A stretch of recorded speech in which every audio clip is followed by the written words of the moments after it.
ज्ञानाविना मिळे सन्मान, जीवन भवसागर तराया, चला वंदूया गुरुराया. सन्माननीय व्यासपीठ, आदरणीय गुरुजन वर्ग व माझ्या प्रिय मित्रमैत्रिणींनो, सर्वांना माझा सप्रेम नमस्कार. माझे नाव श्रद्धा हर्षवर्धन दामले. मी वर्ग 3 अ मध्ये शिकते. माझ्या वर्ग शिक्षिकेचे नाव सौशीतल मॅडम आहे. विद्यार्थ्यांना ज्ञानाची नवी दृष्टी देऊन समाजाला योग्य दिशा देणाऱ्या माझ्या सर्व गुरुजनांना प्रथम माझे कोटी कोटी प्रणाम. विद्येनेच मनुष्य आणि शिष्यत्व या जगा माझी याचे प्रत्यक्ष उदाहरण म्हणजे भारताचे 1962 साली राष्ट्रपती झालेले डॉक्टर सर्वपल्ली राधाकृष्णन होय.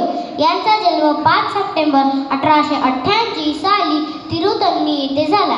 त्यांच्या वडिलांचे नाव वीरस्वामी तर आईचे नाव सीतम्मा होते. त्यांनी प्राथमिक शिक्षण तिरुतनी येथे घेतले तर उच्च शिक्षण त्यांनी मद्रासाच्या ख्रिश्चन कॉलेजच्या परिसरात घेतले. मृतवंत भारताचे जीवनचैतन्य स्वामी विवेकानंदांनी शिकागोच्या सर्वधर्म परिषदेत मिळवलेल्या विजय वारकेने मोहरले. डॉक्टर राधाकृष्ण यांनी हिंदू धर्म आणि संस्कृती यांचा तर्कशुद्ध पद्धतीने अभ्यास केला व तो जगापुढे ठेवला. एथिक्स ऑफ द वेदास हा ग्रंथ लिहिला. त्यांच्या घरची परिस्थिती अतिशय गरिबीची, पण त्यांच्या लेखनाने त्यांना जगात वाचक वर्ग लाभला.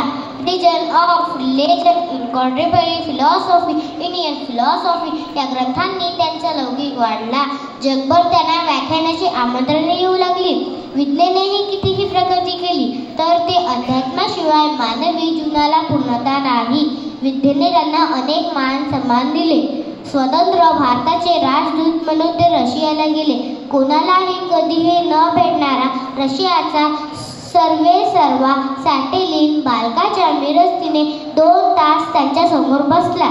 त्यांच्या जीवनातील ते संरक्षण ठरले. विवेकानंदांनंतर सर्व विश्व भारावरून टाकणारा महामानव डॉक्टर सर्वपल्ली राधाकृष्णनच होते.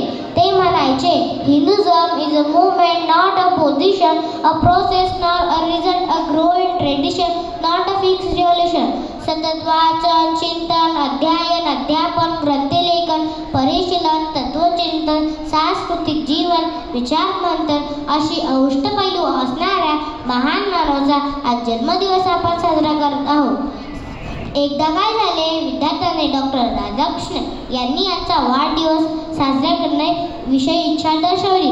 तेव्हा डॉक्टर राधाकृष्ण यांनी उत्तर दिले की जीवन म्हणजे समर्पण, शिक्षण मुलांची प्रेरणा देणारे असावे.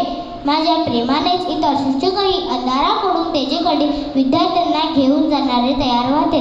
म्हणून माझा वाढदिवस एक आठवण म्हणून या दिन शिक्षक दिन सर्वत्र साजरा करावा असे ते म्हणाले. त्यापासून आपण दरवर्षी 5 सप्टेंबरला शिक्षक दिन साजरा करतो. पुन्हा एकदा सर्व शिक्षकांना हॅपी टीचर्स डे व मी माझे भाषण संपवते. जय हिंद, जय भारत.